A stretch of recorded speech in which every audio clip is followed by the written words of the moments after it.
Pemirsa, kualitas udara Jakarta berada pada level tidak sehat, bahkan menjadi yang terburuk di dunia beberapa hari terakhir. Kualitas pencemaran udara di Indonesia berada beberapa kali lipat di atas ambang batas yang ditentukan Badan Kesehatan Dunia.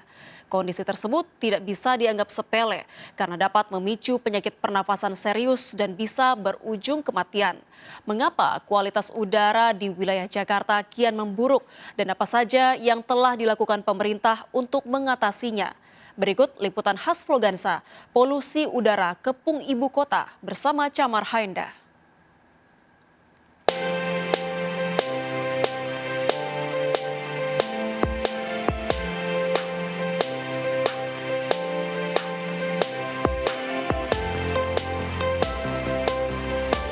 Halo pemirsa Flogansa RCTI, apa kabar? Semoga dalam keadaan baik-baik saja.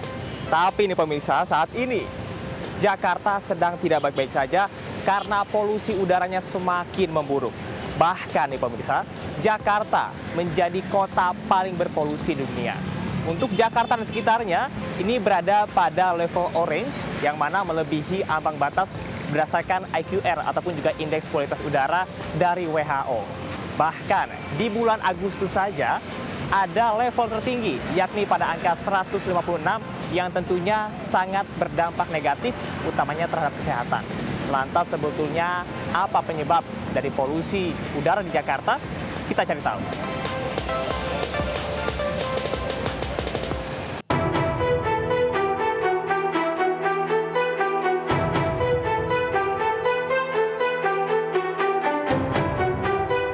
Dan pemirsa, sumber polusi Jakarta berdasarkan data tahun 2020 didasarkan pada berbagai hal.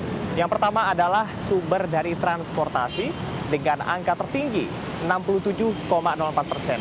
Kemudian ada industri 26,8%, ada pembangkit listrik menyumbang 5,7%, dan sisanya adalah dari perumahan dan juga komersial.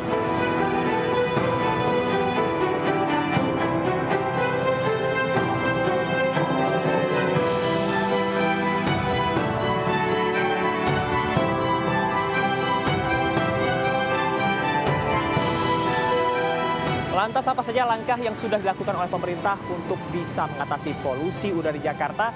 Kita simak berikut ini. Jakarta itu kan bentuknya begini ya, agak nyempit, ke bawahnya lebar ke laut ya.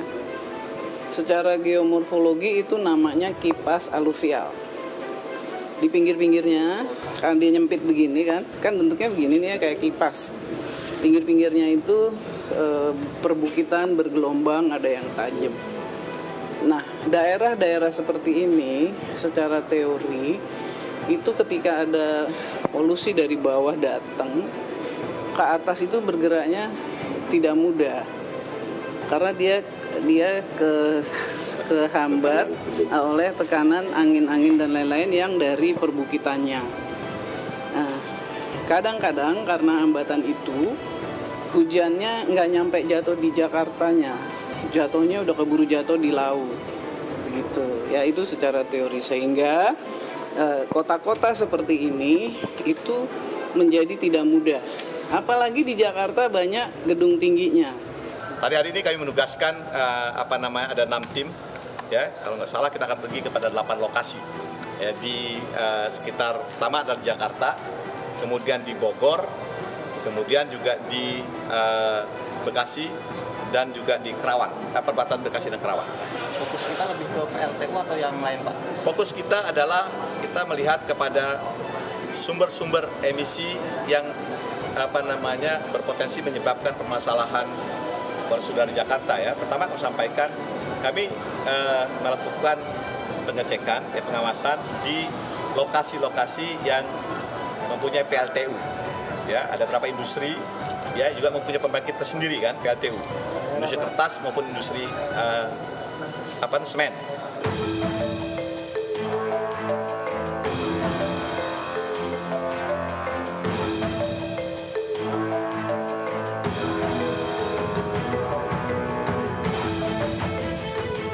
Beberapa zat pencemar udara diantaranya adalah karbon monoksida, nitrogen oksida, sulfur oksida, dan juga fotochemical oksida, serta berbagai partikel.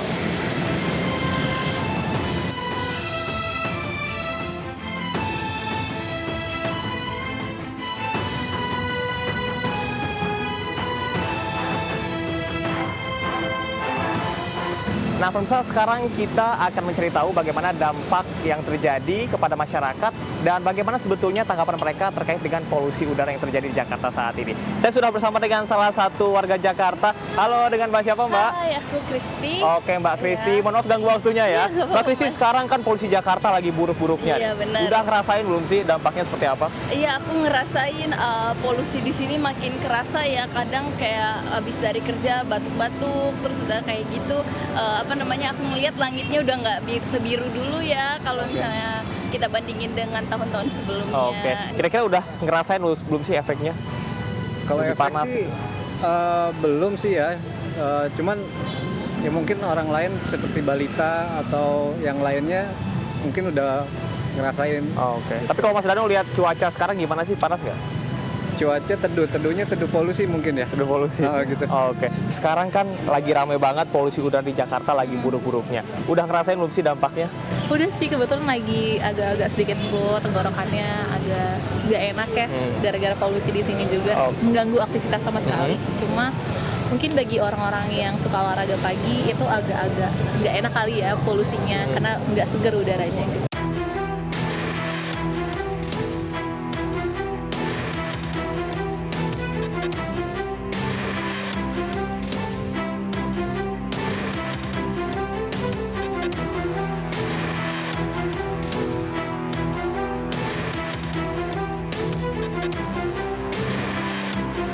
Dok, saat ini kan banyak sekali terjadi polusi udara yang menyebabkan dampak buruk ataupun juga efek negatif bagi kesehatan. Kira-kira dari dokter sendiri sebetulnya seperti apa dampak kesehatan yang perlu kita cermati bersama agar tidak terjadi hal-hal yang tidak diinginkan, dok? Oke, polusi udara itu punya dua efek. Yang pertama efek jangka pendek, yang kemudian efek jangka panjang.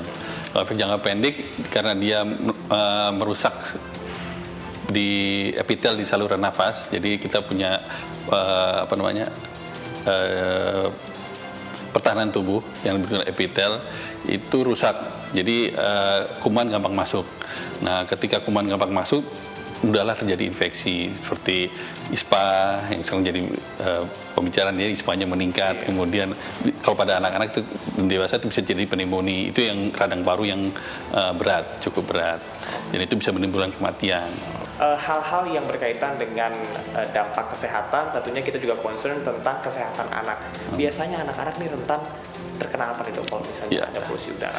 Nah, tadi kan kalau pada anak-anak karena dia bernafas lebih cepat, jadi udara yang masuk jadi lebih banyak kan. Jadi, nah kalau jadi polusi karena banyaknya polutan yang masuk, kemudian jadi rusak saluran nafasnya. Yang kedua, sistem pertahanan tubuh anak belum matur, jadi masih berkembang, sehingga tadi mudah terjadi pneumonia atau radang paru di bawahnya. Itu yang sering menyebabkan anak-anak bisa fatal di situ.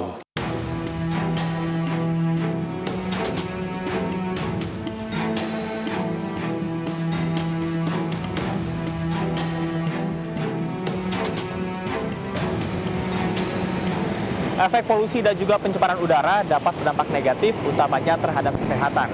Di antaranya Anda bisa terkena gangguan saluran pernapasan atau ISPA, pemicu penyakit jantung, kemudian juga pemicu kanker di berbagai organ tubuh, gangguan reproduksi, hingga kepada gangguan tumbuh kembang anak.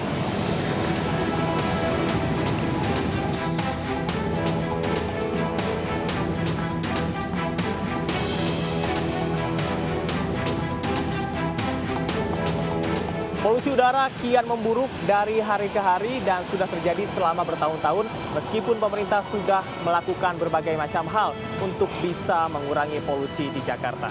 Kondisi ini terjadi karena langkah yang dilakukan bersifat reaktif dan sementara, seperti imbauan penggunaan transportasi publik atau memberlakukan bekerja dari rumah atau WFH, melakukan inspeksi terhadap sejumlah sektor industri. Namun, upaya mitigasi tidak dilaksanakan secara konsisten dan baru dilakukan hanya ketika kondisinya semakin memburuk.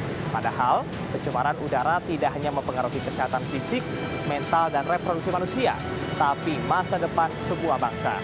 Dari Jakarta, Camar Haenda dan Raga Firdaus melaporkan untuk Vloganza dan sampai berjumpa pekan depan.